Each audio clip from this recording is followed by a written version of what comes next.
All right. Hello, everyone. My name is Garrett Sharamonte. This is the Multifamily Formula Live monthly meetup. On these monthly calls, we speak with individuals from different parts of the country that are investing in multifamily real estate. Jerry mentioned this earlier, but just to reiterate, if you can enter in your name, location, markets that you're investing in or looking to invest in, as well as your contact info in the chat below.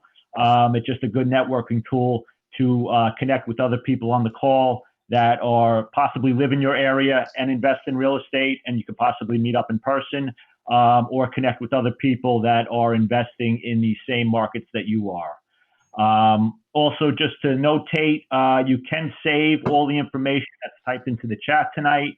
If you hit the three little dots on the bottom right hand of your screen, that will capture all the information that's entered in tonight. I recommend maybe doing it towards the end of the call. That way you capture, majority of the information that's put in there. For tonight's discussion, I would just request leave all questions towards the end. We'll have a discussion, and if you have a question, definitely type it in the chat. We'll get to it towards the end of the call. And if you don't want to type it in, towards the end, you could just jump right on and yell it out. That's fine too. So without further ado, I'd like to introduce and give a brief background on our guest tonight, Charles Seaman. He's the Senior Acquisitions and Asset Manager at Three Oaks Management, LLC.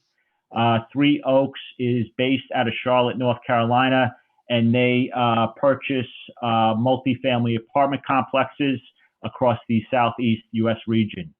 Charles, native of Brooklyn, New York. We love that. I know we have some Brooklyn guys on the call tonight. Currently residing in Charlotte, North Carolina. His roles and responsibilities over at Three Oaks include initial analysis and underwriting of the potential deals, contract negotiation, capital raising, and asset management. So basically, Charles is handling these properties from A to Z. Prior to getting involved in multifamily, he worked for a New York City commercial investor. This particular individual also owned multiple businesses throughout the New York City area that Charles assisted with. So on the commercial investing side, Charles assisted with the acquisitions, the financing, managing, and leasing of these properties. And then in the other businesses that this particular individual owned, he ran the operations for a plumbing company, as well as managed several bars and restaurants. So the topic tonight being investing in multifamily while working a full-time job. I think we have a great speaker on tonight because Charles was working multiple full-time jobs, it looks like, while attempting to invest in real estate. So without further ado, Charles Seaman. Charles, happy to have you on the call tonight. Garrett, thanks for having me. It's a pleasure to be here. Yeah, no, we appreciate you taking the time to speak with us tonight. We're deep in the holiday season, so hopefully, everybody on here can take some of the insight that we speak about tonight and hopefully get some momentum going into the new year on their investing career, whether they're just starting out or, they're already investing, but, want to bring it to the next level.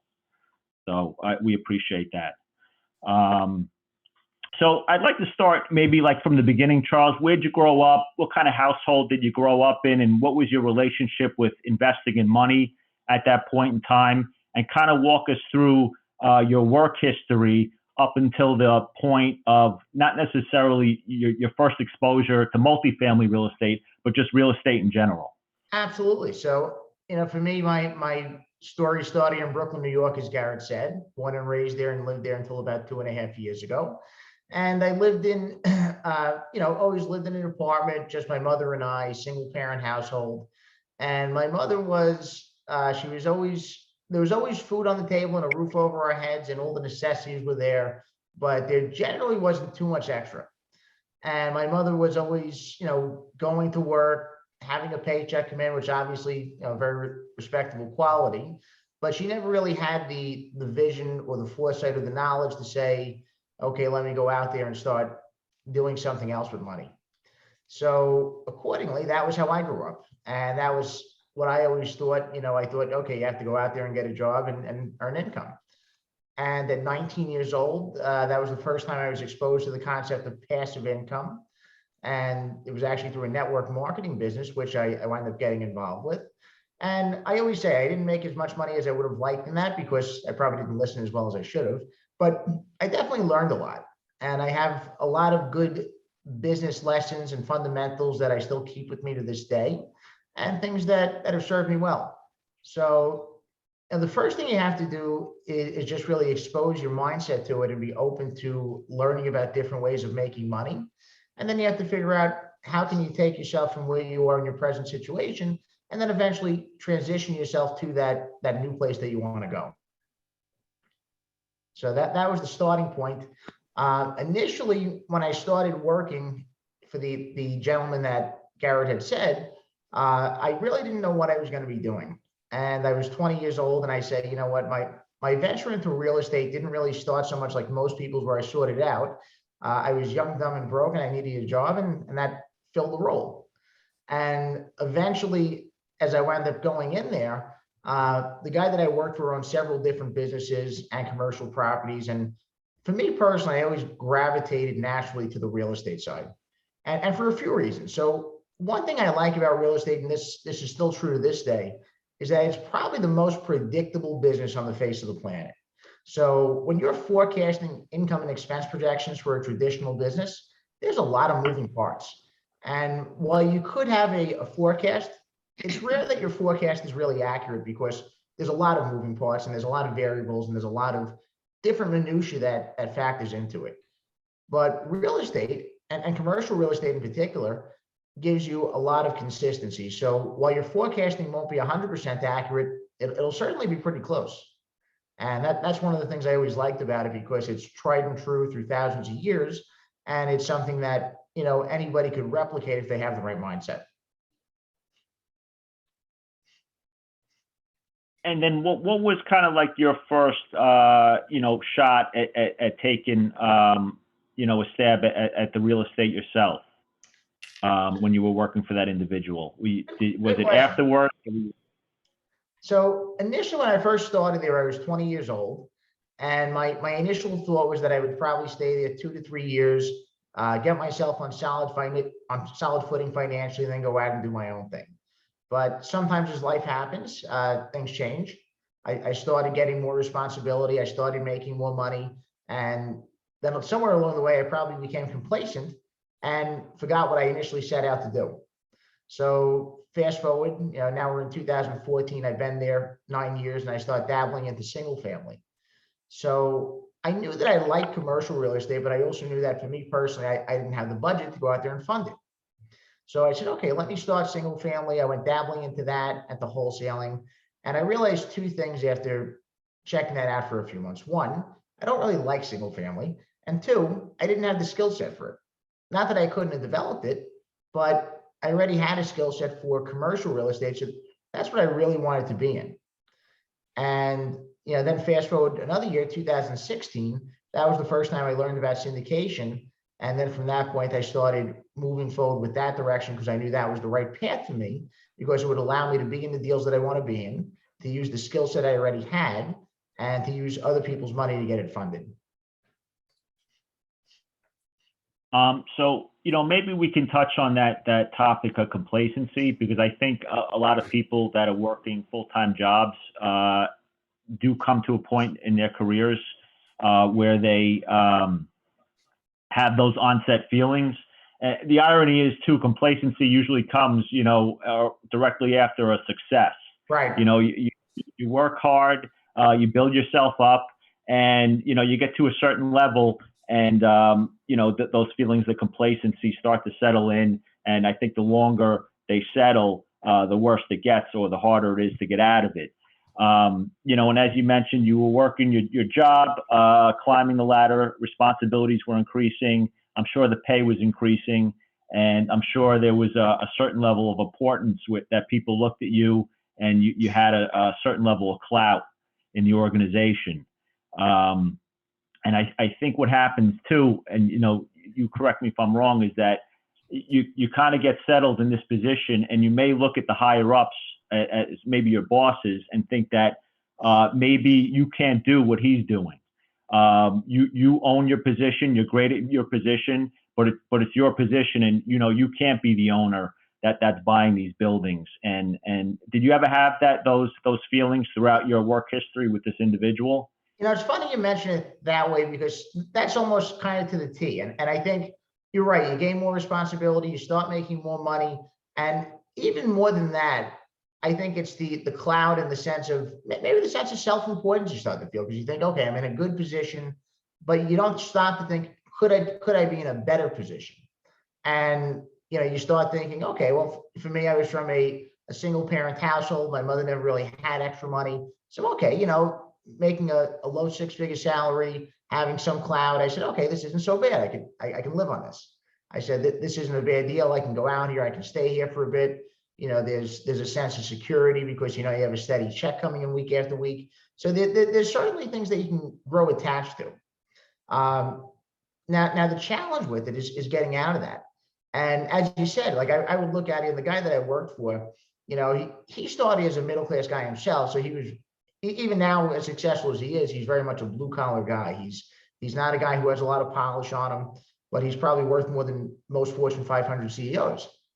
And he's done that really through grit and determination and a lot of smarts and hard work. So he's been able to amass a nice real estate portfolio and some different businesses that bring him a lot of cash flow on a regular basis.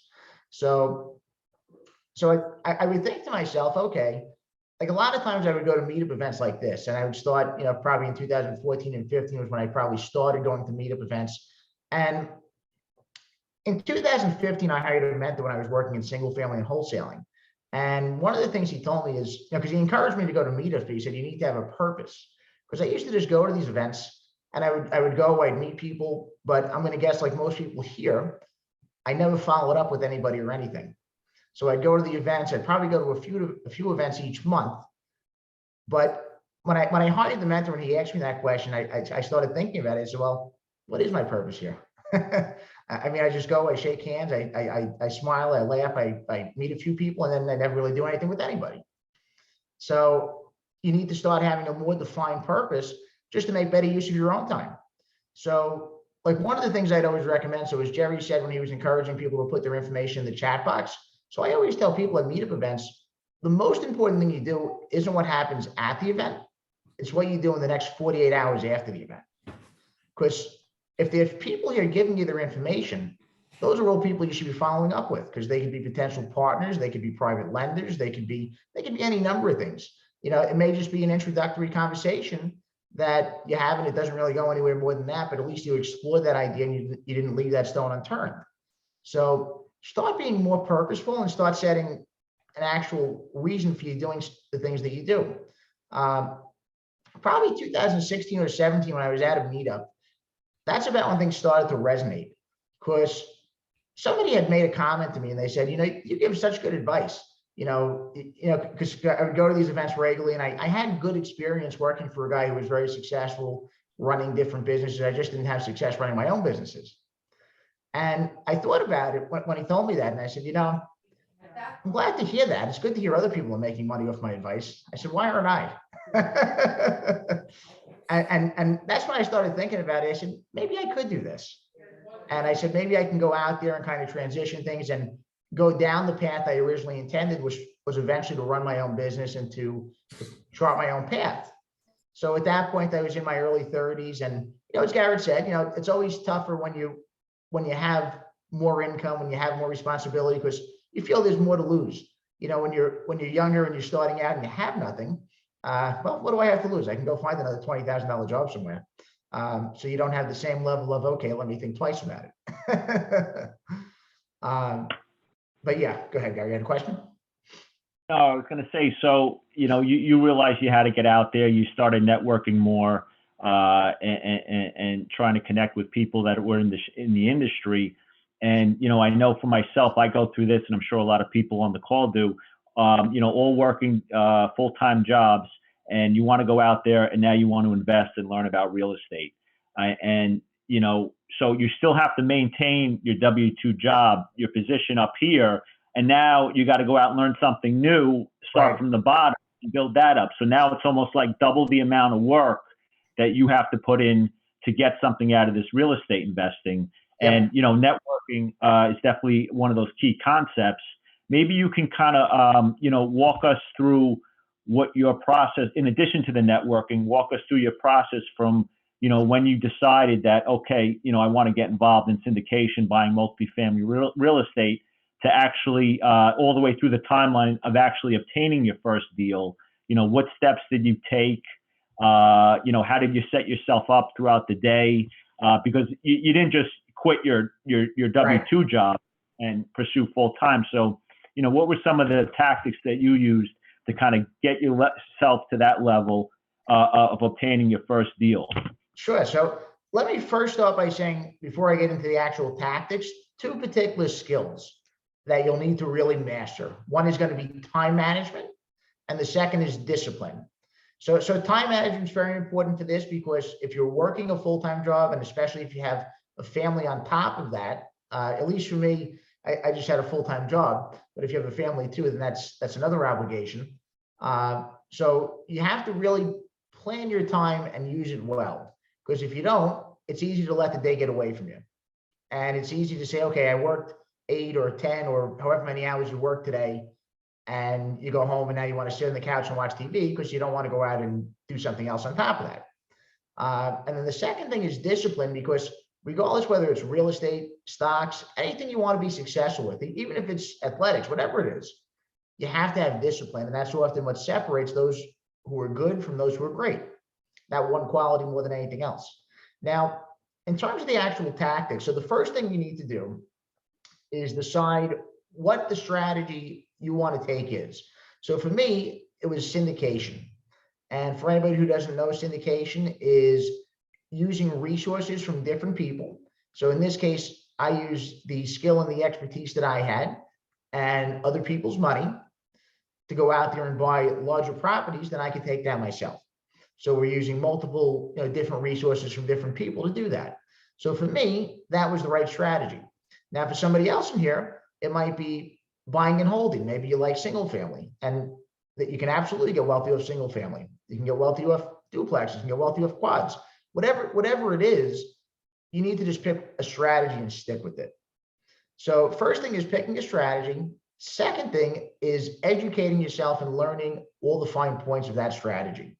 So every strategy is going to be a little bit different. So if you're buying single family, if you're wholesaling, if you're looking for fourplexes that are JV deals, if you're looking for syndication, if you're looking for short-term rentals, they're all going to have different details. There are some things that are similar. Yes, real estate is real estate, but every strategy is going to have different details, and where the money's made is in those details. So first one is pick a strategy. Second one, educate yourself and get to a level where you're at least competent. You don't have to be proficient necessarily at the beginning. You'll eventually develop that, but you want to develop competency. So then the next step is, after you have a basic level of education, you want to start putting together the pieces that you need to be successful. So for instance, with me in the syndication space, one of the things that you need is a team. So you need partners, you need investors, you need key principals, unless you have a net worth and liquidity that's going to allow you to sign on the loan yourself. So you need different players on your team. So what you want to start doing is organizing your team. Now, if you're doing single family and maybe you have a couple of bucks saved, then you may not need a team. It's still good to have agents and wholesalers that are bringing you deals, but there may be less of a need for a team. So whatever strategy you pick, start figuring out what pieces of the puzzle you need and then put those pieces together. So for me specifically, it was a team and relationships. So like Miguel has a question in the chat box, so just to kind of touch on that. So, and he's asking, what skill did I have that made me more qualified for commercial versus single family? So what I find is one of the differences between the two spaces is that single family, in my opinion, is more transactional, because a lot of times you're doing more one-off transactions with people. Sometimes you'll get repeats, but not as likely. Whereas commercial is all relationships. So one thing I've always been good at is, to me, I'm better at building a relationship over time and then going back to that relationship over and over and over again, as opposed to going out and building 100 new relationships. So that's something that's always worked well for me. So I said, okay, what do I need to do? So I need to go out there and find deals. I need to go out there and find money. And depending on what you're doing and how big of a business you're looking to grow, you may be able to do those things yourself. In the syndication space, generally, you're probably not going to be able to, because they'll both become very time consuming. So the key is you need to figure out what you're good at and what you excel with. So for me, I realize I'm better at finding deals than I am at finding money. My partner, who does our investor relations stuff, he's a more natural salesman than I am. So he's our investor relations guy because he's just a better fit for that. With me, I'm good at talking to brokers. I'm good at negotiating deals. I'm good at looking at them and figuring out kind of where they need to be to make sense, and then structuring things. So that's more my side of it. So figure out what you're good at, what your existing skill set's going to play well to, and then take those pieces to break them down into small increments and figure out what your next steps are. And then start taking action, most important part. So go for it, Garrett. So the taking action part, so you're good at finding deals. So you do have a partner that's raising money. So maybe you can kind of, so what was the process of your day, basically? Sure. Did you find your partners? You found them through the process as you were kind of trying to find deals, or did you happen to find them, after your first deal? So how was your day kind of set up, and how did those partners come along? And, was it all through networking, or, you mentioned you had a mentor as well. Maybe you can touch on some of those topics. Yeah. So good question. So with the partners, I knew that I needed partners initially, but I probably didn't have a good idea of how to find them or exactly who I should partner with. So initially I decided that, I had a friend I was going to do it with, but I realized after a few months that wasn't going to be a good fit because we just had different priorities and different work ethics. Which to me, actually, I would say is one of the biggest things when choosing partners. And you want somebody who has a similar work ethic and similar vision to what you do, because if not, then you'll eventually grow apart. So the partners that I'm with now, I actually met at a training event. I went to one of the many guru training events in 2017, and we had met at an event, and we connected, we had lunch, and then I saw them the following month at a different event. So I threw the idea out there and I said, listen, maybe we should partner. When I was working a full-time job, with any given week, I typically worked 60 to 90 hours a week. So it was typical for me to not get home before 11 o'clock at night most nights. And what I started realizing quickly as I got into this business was that, okay, there's certain things that I have to prioritize because nobody wants to speak to me at 11 o'clock at night. So what I realized is when I was at my job, I normally didn't take a lunch break. It was just kind of how our company culture was. You just kind of work through and keep going. And as I started getting into this in 2017 and really picking up traction with it, I realized, okay, I have to make time.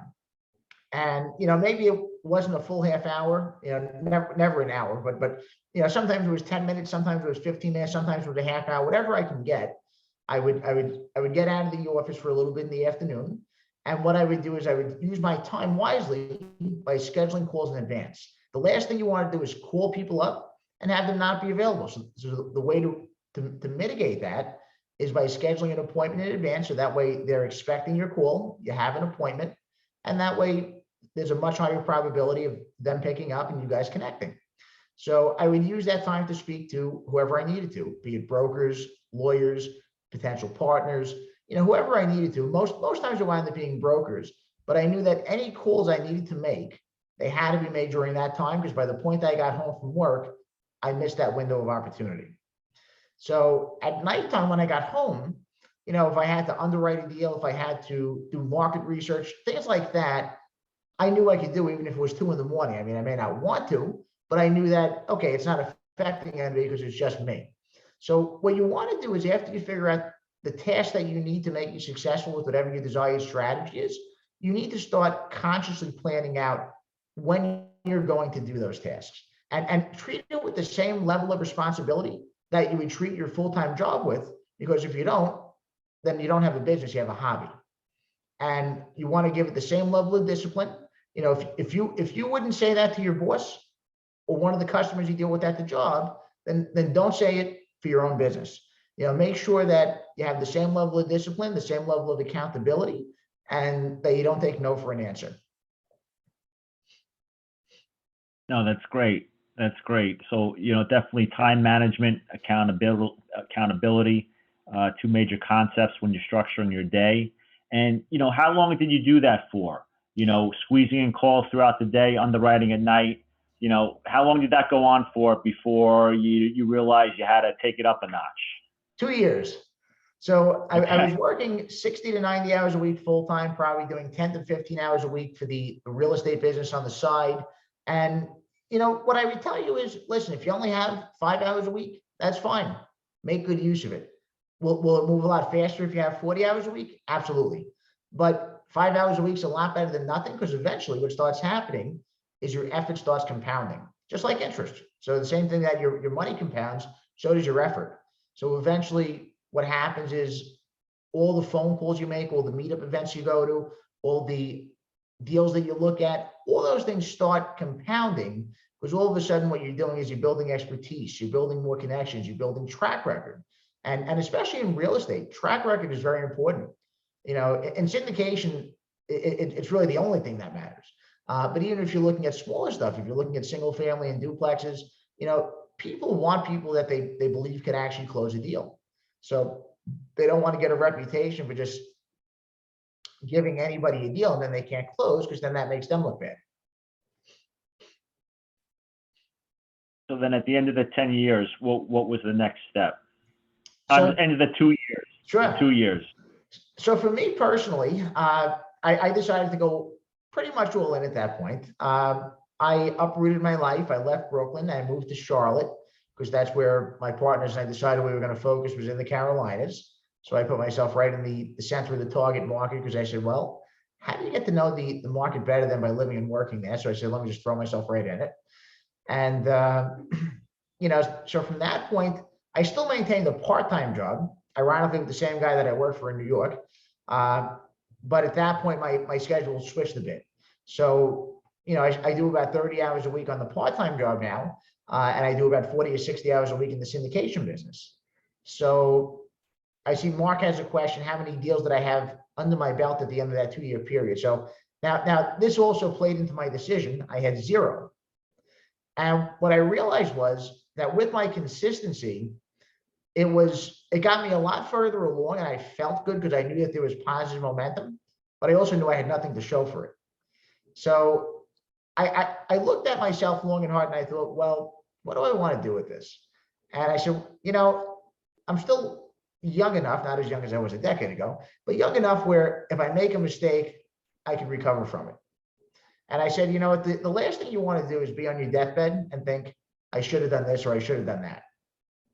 And sometimes that's worse than failing, because then you never know, right? So I said, okay, let me go all in and just see what happens.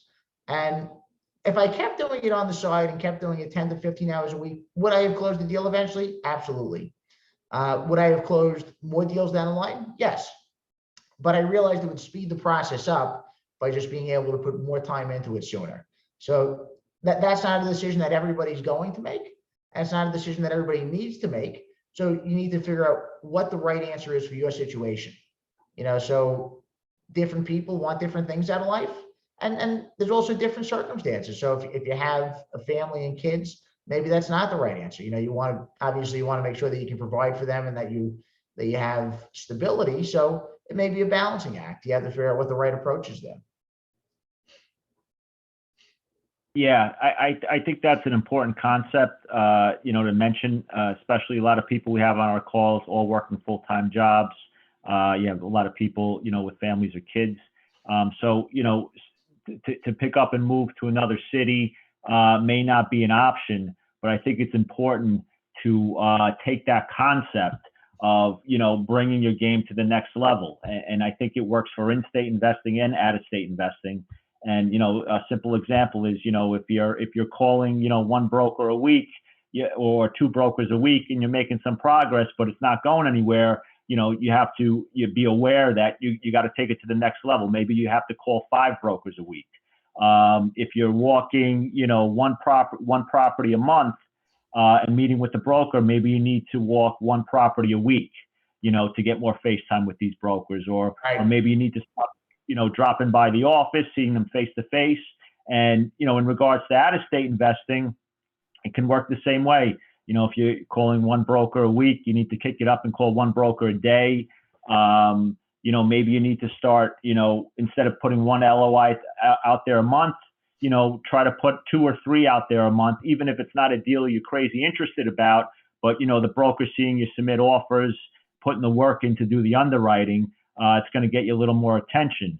And, I think especially now with the out of state, it's important if maybe you can even plan to go down to that market, every 90 days, go in for a quick flight, 24 hours, 48 hours, make a couple meetings, bang them all out one right after another, and then fly back home. So, not everyone to be successful has to pick up and move to that market, but you have to be aware of, you may be making progress, but it's time to take it to the next level. And whatever you're doing now, you need to double it, triple it, or 10x it, and take it to the next level to get to that goal a lot quicker. So I think Garrett touched on a couple of important things there. First of which is with anything in life, again, I'm going to go back to discipline because that's usually what's going to separate good from great. And what's the difference with good and great? It's usually not a lot. It's a slight edge most times, but it's that slight edge where, okay, maybe if you're only submitting one offer a week, like Garrett's saying, now you start submitting 2. All of a sudden that starts compounding. Because think of it this way, over 52 weeks, instead of submitting offers on 52 deals, now you're submitting offers on 104 deals. So just something that little is increasing the odds of your success because now you have more things that you're starting to associate with. And what I would say specifically for syndication and for larger multifamily, I think 2 important things he touched on. So one is submitting offers even on deals that you may not necessarily be interested in, and or that you may not be competitive on. Let me rephrase that. Maybe you're interested, but just not competitive. So it's important to let brokers see your name. So for me, one thing I'm always very cognizant of, I try to submit offers on most of the deals that I look at. If it's something that I'm like totally far off, I'll say, okay, let's stay away from that. But if it's something that I can be in the right ballpark, and when I say in the right ballpark, that might be 10% off, then submit the offer. So the goal is to submit an offer where it's high enough to be respectable, but low enough not to be picked if you don't want it. And that way it just gives you that increased visibility. So like there were 2 brokers that I went to a football game with about a week and a half ago. And when we were there, we were joking around because we were in the best and final round for a 292 unit deal, which we didn't get. But they said, that they would consider us respectable competitors at this point. Granted, we were up against a group that owned 22,000 units, so we may not have been that respectable yet. But, they said a year and a half ago, we wouldn't have considered you that. So what changed? Not much. I'm still the same person now I was a year and a half ago. It was just consistency. They've seen a lot of offers come in. They've seen us go to a lot of property tours. They've seen us communicate on a regular basis. So one thing that a lot of people fail at and that you can get an easy edge on is just being responsive and being communicative. And that's a mistake a lot of people make, whether it's single family or multifamily. If you pick the phone up and you're easy to get in touch with, and that doesn't mean you're going to answer the phone every time. We all have other things going on, but it means that, okay, even if you miss the call, get back in a reasonable period of time. You give people the respect that you want to be treated with. So if you start doing that, you'll see that one thing alone will make a big difference. So some key concepts that we have here: time management, holding yourself accountable throughout the day, consistency, having a plan of action and sticking to it day in and day out. Another concept I wanted to touch on, and you spoke about it briefly, is networking. As far as how to structure your networking again while working and build that network up on the real estate investing side. And, something interesting I wanted to point out, because you work for an older investor, you said, more of a blue collar guy. I myself work for older investors, and I saw how they treated networking. I'll use this analogy that I've heard a couple times. Their network was an inch wide, but a mile deep. They had deep relationships with guys, small, tight-knit circle, whether it be capital raisers or brokers that they had relationships with 10, 20, 30, 40 years. And this was built up from when they were buying real estate, driving around with paper maps, faxing over contracts with no cell phones. You had to call from a payphone. And they became very successful in doing that. And, they weren't out talking to 1,000 people. It may have been, 25 to 50 people, but they became very successful at what they did. And in today's environment, with the internet, and I think it's a little bit generational, the younger generation, and I'm kind of in the middle. You have Facebook, you have LinkedIn, you have Instagram, and to use the analogy again, instead of an inch wide and a mile deep, their network is a mile wide, but maybe an inch deep. They may have 3,000 people on their accounts that they can reach out to for capital or different contacts in that market, but really don't have much relationship so much, or don't really know these people that well. You may have had one or two chat conversations online. So I'm just kind of wondering, how do you structure your networking to fit best for you in the time that you have throughout the day? Is it a little bit of both? Do you have to do both to be successful today? So kind of what's worked for you over the years? So I think it depends on your strategy. If you're looking to do smaller deals and you're looking for JV partners, I think less is more, in the sense that you may have to speak to a lot of people, but I think you want to keep your circle fairly tight knit and develop good, deep relationships with those people. And oftentimes, if you're doing those types of deals, you really only need a handful of people to be very successful with. Because eventually, when you find those right people and you build good relationships, you'll find that they want to do every deal with you. And some people actually get offended when you don't include them. So it's like, it's like you're out of the family at that point. So they want to be involved. If you're looking to grow and do something like syndication, like I am, then you probably want to go more the mile wide, inch deep.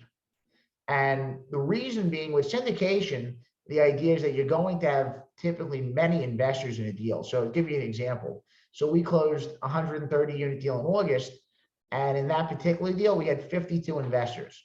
So in that case, that's a different scenario, because it's tough to build deep relationships. And then the reality is, every time you close another deal, you're going to have 20, 30, 40, 50 investors. And if it's a bigger deal, you may have more than that. So it's tough to build deep relationships with everybody, because quite frankly, there's not enough time in the day. But if you're doing a smaller JV strategy, then I would go with the exact opposite approach and focus on deep relationships with just a handful of people and work on getting the right people. Excellent. So, basically, what I'm getting out of it, is to be successful. Again, I keep mentioning it, the time management and consistency, throughout your day, how you're going to structure your day, holding yourself accountable, and you have to get out there and network in some type of capacity, because it's not going to happen, sitting behind the computer, or, if that's how you want to do it, try to, locate partners like you did through networking groups, or you met them at courses or trainings, and try to connect with other people that are looking to pursue similar investments like yourself. Right. Charles, and getting towards the tail end, maybe you want to just talk a little bit about, you run an underwriting class on a weekly basis, where people can network, and, people from all around the country will attend that underwriting class on a weekly basis. And then you also have your local meetup where you meet in person, right, as well. So the underwriting one, for everybody interested, we're glad to extend the invitation. It's free. Every Saturday, 4 p.m. Eastern, we do an underwriting session where we underwrite an actual multifamily deal. And, some of the deals are submitted by the attendees, some of them are deals that I have. And we take one deal each week and we just run through it from top to bottom. So we look at the financials. If there's an OM, we go through that. And the purpose of it is to teach people how to dissect a deal from top to bottom. With the in-person one, that's actually the Multifamily Investor Nation Meetup group, and that they're a nationwide group focused on multifamily. So myself and actually William Edwards, who's one of the attendees tonight, we're the co-organizers for the Charlotte chapter of the group. And we typically meet on the first Monday of each month in Charlotte for anybody in the Charlotte area. For January will be the second Monday just because of the holiday season. And we do a live meetup from 6 to 8 p.m. And we're always glad to meet people in person and to connect. All right, excellent. And Charles, any books, classes, or courses that you would recommend that come to mind that you've taken over the years, whether to get started or just to sharpen your skills at all, that's worthwhile mentioning? Sure. So you know what? I'm going to go back to my network marketing days. And I'm going to give you my favorite book of all time, which is actually not a real estate book, but it's How to Win Friends and Influence People by Gail Carnegie. And the reason to me that book's always resonated with me is because it has a lot of common sense principles in it. But the reality is common sense isn't so common anymore, as they often say. And one of the things that the book really hits home with is that it's how you treat people. And the impact you have on them will ultimately come back to help or hurt you depending on what you do. So if you build good relationships, those people can come back to benefit you down the line. If you build bad relationships, conversely, so, and that's with anything. It's with getting a job. It's with doing a real estate deal. It's with anything in life. Good relationships will take you a long way. So that would be my number one book recommendation. Then aside from that, I would say probably similar to many people in here. I'm sure we have a lot of Kiyosaki fans, myself included. So I probably read almost all of his books up until about 2015 or so. I should probably, go for some of the more recent ones too. But Rich Dad, Poor Dad, and Cash Flow Quadrant, two of the classics. And even though they're not exclusively on real estate, the way I would describe it is it's a good introduction to personal finance for dummies.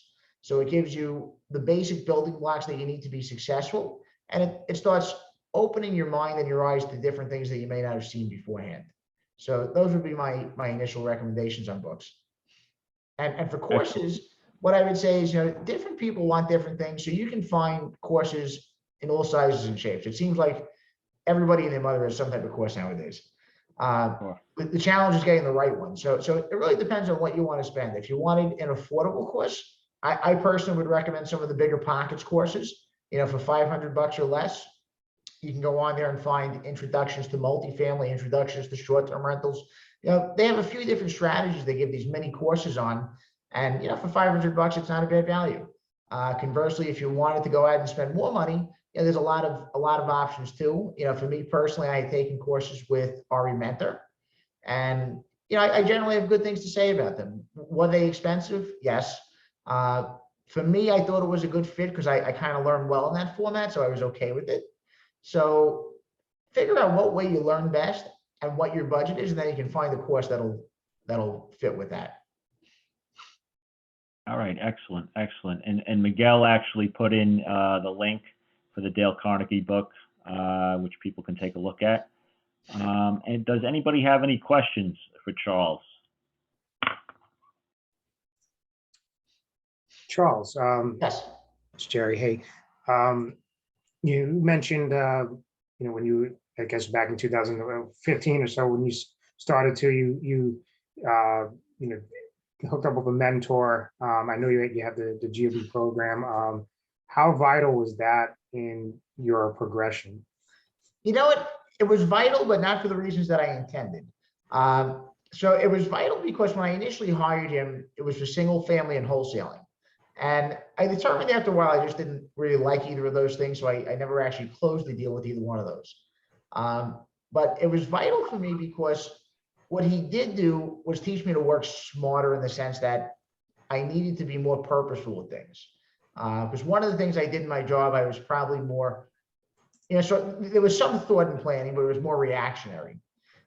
So working with the mentor, he taught me that, I really needed to be more focused and I needed to be better planned. So that's what made me start thinking, okay, when I go to a meetup event, what am I looking to get out of tonight's event? When I look to call somebody, what's the purpose of the call? So that way, everything you're doing, you start doing with purpose, and you figure out what is the end result? What is the desired result, I should say. Makes sense. I have a question. So thank you again for doing this. I got great gems out of tonight's call. Definitely to find the purpose of a meeting and time management and discipline. That my efforts are going to be compounded. My question is around time management and discipline. I know you said those are kind of like your key items. How do you stay fluid enough to kind of deal with the day-to-day stuff, right? Like when you have a deal hot and there's all these moving pieces that you talked about were happening, and still stay organized, right? Still stay on schedule and on task with everything you have going on day to day. Good question. So what I tell people is you need to figure out what works for you, because what works for me may be different than somebody else. So one thing I do is I use Google Calendar. I've learned, and this is actually also something I kind of got from the mentor, was just to start calendaring everything. Because when you do that, it helps you keep better track of your day. So even if I say I'm going to call somebody, even if it's a friend or something, I say, listen, let me put it on the calendar, but don't go on the calendar, I'm not going to call you. So I start documenting everything and just keeping on the calendar. So I say, okay, that way nothing falls through the cracks. Because if it's not on the calendar, then there's a 95% chance it's going to fall through the cracks. So, so that's the first thing I do. And what I also do is I set reminders. So being we live in a world of technology, even though I sometimes fight it, I'll set reminders and say, okay, you know what, this day and this time, I have to do this task. So that way I'll get an electronic notification, be it on my phone or my computer, and it'll just help keep me focused and say, okay, I need to do this now. So those are the primary methods that I would use. And, everybody's going to have something different that works for them, but that's what I find to be effective for me. Thank you. That definitely helps a lot. You're welcome. Yeah, that seems to be the common answer for successful people in real estate. How did they stay so focused? And it's time blocking and use of the calendar. And they're basically strictly slaves to that calendar and do whatever they put in without hesitation. So it's a good blueprint towards success, because I hear that answer a lot. It's interesting because I didn't fully implement that until I left my full-time job. And I think part of the reason was because maybe I was reluctant, because I knew that even when I made plans there, I usually didn't hit them, because if I had, if I thought I was going to leave at 8 or 8:30 on a given night, it usually didn't happen. I'd wind up there till 10:30. So I say, okay, you know what?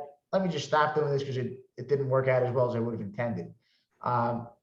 So as Garrett said, yes, just being focused, and sometimes you have to be able to do that even with your job. You have to say, okay, listen, I have to leave at this time tonight, and I realize it's easier said than done, but it's just making your business as much of a priority as you would the job.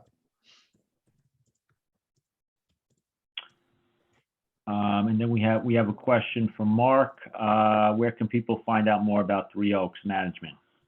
Sure. So what I'll do is I'll put my information in the chat box, and you can go right to the website. That'll probably be the best spot on there. So we recently rebranded as Investor Boardroom, so you'll see that. Looks like there's somebody raising their hand, James. Yes. Hey, guys. Hey, Charles, how you doing? Hey, James, how are you? I'm good, my friend. I don't know if I ever asked you, I should say, in our, many times we've spoken. Have you ever incorporated your W-2 with real estate? For example, if you have any potential investors that you work with on your W-2, and how, if so, how would you, introduce what you're doing on the side or in your real estate world? So for me personally, I didn't. And in retrospect, it was probably a mistake, because my thought was only to use the people I knew for my W-2 for that. But, when you think about it, most times you have a lot of good history with those people. So it makes sense to start probably utilizing them for different things.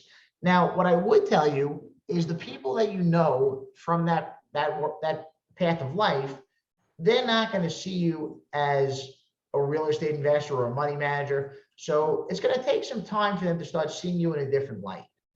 And what you'll need to do is, one, make them aware of what you're doing. And then two, you'll need to keep them informed, because what happens, especially with syndication, but, probably even on the JV side a little bit, I find that with syndication, a lot of people tell you, especially when you're first starting out, yes, I want to invest with you. But a lot of times they do it because they just feel bad to tell you no. And for whatever reason, a lot of people feel bad and they don't want to tell you no. So because of that, they'll tell you, yes, I'll invest with you because it's just the easier route to go. But the thing is, they don't really have faith in you. And then they're going to say, I'm not giving this guy $50,000 because they don't know you in that light. So what you have to do is introduce it and then just give them something consistent to show them the progress and the growth that you're making. So even if you don't have a deal yet, one of the things you can do is just say, look, we're looking at this deal. We submitted offers on this and this deal. We didn't get either of them, but we came close. So that way you're kind of whetting the appetite and you keep it moving in the right direction. And then at that point, you're able to eventually have those people warmed up by the time you land something. And there's a good chance they may not invest with you the first time around, but at least it warms them up, even if it's for a future deal, so you can start getting them to see you in that light. Yeah, I could say for myself, just in my day job, I work for real estate investors, but they are not involved in multifamily or any syndication. They're on the single family side. And for a long period of time, I would even say years, I never mentioned that I was really interested in the multifamily side. One, just because I didn't want them to think that I was, doing something off the side and looking to leave. And two, I again, being an employee, they wouldn't look at me so much as a partner. And that's where, I'd want to be viewed if I were to bring something to the table, not as an employee. But I went years without saying anything. But when I actually did, they were very open to the idea. If we were able to find something that they would definitely be willing to partner. And the feeling is, if you've been an employee for a long time, they trust you. They look at you more as an asset, and they'd rather be doing deals with you than you being their competition. So, that's something that took a while for me to kind of, get over that hump and think that way, just because I really, had the mindset of an employee and had to, really shift that mindset to start thinking about, how am I going to accumulate wealth? So, it's definitely a tricky position. It's a personal situation for everybody's job and their employers. But, if they're good people and, they're in the business already or some facet of the business, most likely, they'd want to partner with you because they've known you for a long time and they trust you. And, they'd definitely be open to that. So just something to keep in mind. One other thing to keep in mind is, especially if you work for a larger company, certain companies do have, agreements that may prevent you from doing that, especially larger companies. So keep in mind, you don't want to do anything that will jeopardize your employment unless that's the intent. But if you want to keep the employment, just be aware of that. So that way you don't make the mistake of crossing those lines if you're not allowed to. Well, great points. Thanks, guys. Do we have any more questions from the group? I could ask one more question if that's okay. Absolutely. So Charles and Garrett and anyone working the full-time W-2 and trying to build a real estate business, like the progress that it took to become successful in real estate, were you frustrated along the way? Were you considering, throwing in the real estate? What was your process to, stay the course and, just keep focused? I just went back when COVID came about last year. I was furloughed from my job for a while, and I really, working full-time at it, I really was able to move forward. I recently went back to a new job in August, and it definitely allows me the flexibility to do both. It's a much better scheduled job, but staying focused, moving forward and just trying to devote the time to it. How did you stay focused and, not discouraged? So for me personally, I would say it's definitely easy to get discouraged, especially when you're doing something for a while and you're not getting a result. I would actually say I did kind of quit, because I quit the single family and wholesaling after I got into that, and then I kind of had to reevaluate and say, okay, what am I doing in my life? And I thought, well, maybe I should just stay at the job. I said, I'm not doing bad. I mean, I'm not rich, but I'm not poor. And, I started having doubts and saying, okay, well, I've done well at the job. Maybe I should just stay here. Maybe this is my lot in life. So I definitely had doubts. And there were times I thought that, okay, maybe this isn't the right path for me. Maybe I'm just not cut out for it.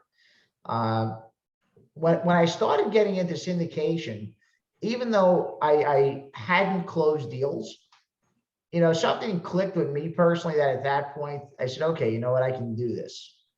And it took a lot of self-talk. I forget the author, but there's a book called What You Say When You Talk to Yourself. And I think it's from the 60s or 70s. But it talks about the importance of self-talk, because that's going to go into the subconscious mind. And what you want to do is start having those thoughts sink in and say, you know what, I can do it. And, like for myself or Garrett, we had both worked for successful people. So what makes them more successful than me? And the guy I work for, and I'm not saying this is a bad thing, because he's definitely been, a mentor to me, intended or not. But I look at him and say, okay, well, he's fat and he's bald and he's from a middle-class family. So I said, so what does he have that I don't? And I said, nothing. He just goes out there and does it anyway. And when you start seeing yourself in that light and saying, okay, I can do it. I said, well, look, I'm fat and I'm from a middle-class family too. So there we go. And I'm balding. So I said, we're moving in the right direction. So it's just starting to see yourself in that light and say, you know what, there's nothing he has that I don't. The only thing that's different is he's taken some bigger risks. He's made more mistakes, and he kept on going. Yeah, I think for myself, and I'm not by any means at the level of investment that Charles is at, but I was successful on the single family rental side. And I dealt with a lot of complacency as I got comfortable in my job. I was making good money, eventually got married, started a small family. And I got, really complacent on losing a little bit of that killer instinct that I had a little bit in my younger years. And, again, I think it comes back to the self-talk, because, I had less to lose, but I also had nothing to work with at that time. And I was really successful because at the end of the day, I put the work in. It really came down to the work, where I think over time, sometimes you soften up a little bit. And, you sit back and kind of enjoy your rewards. And being at a good company that pays you well, I was able to sit back and not really have to do anything. It was my choice. I'd be fine if I didn't do a damn thing in real estate for the rest of my life on my own. But then, I started to realize, single family for the long term wasn't for me. I wanted to be in the multi if I really wanted to accumulate, big wealth. And, I realized that I have to, and even now I know I have to put more work in to get where I want to go, but I knew I had to kind of get back into that old mentality to get myself, where I want to be, because it worked once. I was successful once with it. Now I just have to, get that back and do it again, and bring it to another level. So, that's how it was for me personally. And I'm still doing it. I'm still working the W-2 while, pursuing the multifamily investments. So, work in progress.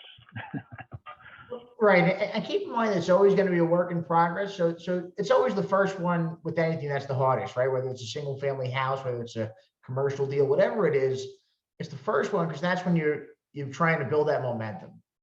And, sometimes things take a different path. So even though I didn't really have any doubt with the syndication space, I definitely had doubts, and I did quit single family and wholesaling.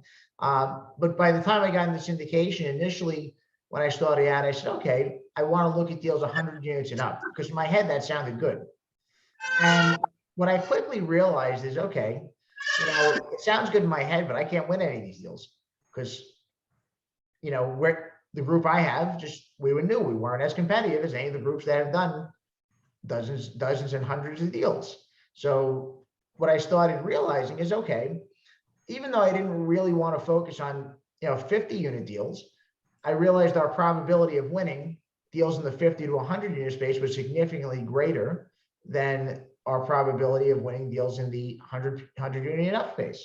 So for about a year and a half, even though we looked at deals 50 units and up kind of ended at 100 units because we stopped being competitive there. So even though that wasn't the original plan, we had to shift plans a bit and say, okay, we can't be competitive on this. We can be competitive on this.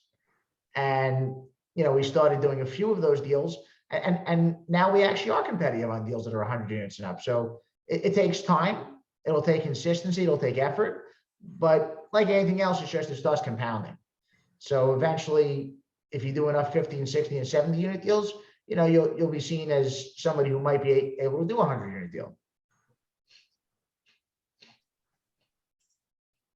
Yeah, absolutely. And I think what Charles was saying with the 50 unit deals is definitely try to focus on one asset class and size range.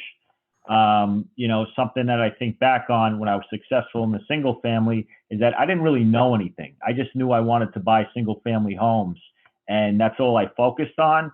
So that's where all my energy went. And then, once you start getting a little older and you see all different types of investments out there, multifamily, self-storage, you could do different, different apartment complex, 0 to 50, 50 to 100.